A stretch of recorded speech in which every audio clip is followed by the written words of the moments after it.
അന്തിക്കാട് പണം തട്ടൽ കേസിൽ ഒളിവിലായിരുന്ന മുഖ്യപ്രതിയുടെ സഹായിയെ ബംഗളൂരുവിൽ നിന്ന് പിടികൂടി.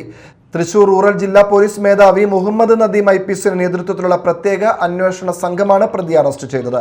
16,25,000 രൂപയും ഐഫോണും തട്ടിയ കേസിലാണ് അറസ്റ്റ്. തൃപ്രയാറിൽ കാർ തടഞ്ഞു നിർത്തി 16,25,000 രൂപയും ഐഫോണും കവർന്ന കേസിൽ ഒളിവിലായിരുന്ന പ്രതി പീച്ചി മയിലാടുംപാറ സ്വദേശി അലൻ കെ ജയനെ ബംഗളൂരുവിൽ നിന്ന് പ്രത്യേക അന്വേഷണ സംഘം അറസ്റ്റ് ചെയ്തു. ബംഗളൂരുവിൽ നഴ്സിംഗ് വിദ്യാർത്ഥിയായ അലൻ കേസിലെ മുഖ്യപ്രതിയും രണ്ടാം പ്രതിയായ ഷനിൽ അഥവാ കണ്ണന്റെ മുഖ്യ സഹായിയാണെന്ന് പോലീസ് പറഞ്ഞു. കവർച്ചാ സംഘം ഉപയോഗിച്ച ഇന്നോവ കാറിന്റെ വാടക ഷനിലിന്റെ നിർദ്ദേശപ്രകാരം നൽകിയതും അലനാണെന്ന് അന്വേഷണ സംഘത്തിൽ കണ്ടെത്തി.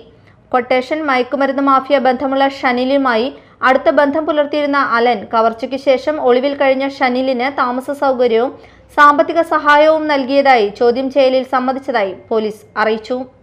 കഴിഞ്ഞ ജൂൺ 19 രാത്രി സോഷ്യൽ മീഡിയ വഴി വിപണി വിലയേക്കാൾ കുറഞ്ഞ നിരക്കിൽ $US ലഭ്യമാക്കാമെന്ന് വിശ്വസിപ്പിച്ചാണ് പ്രതികൾ പാലക്കാട് സ്വദേശികളായ മുഹമ്മദ് റാഫി, മുഹമ്മദ് അസ്ലം, അജിത് കുമാർ, അബ്ദുൾ മജീദ് എന്നിവരെ തൃപ്രയാറിലേക്ക് വിളിച്ചു വരുത്തിയത്.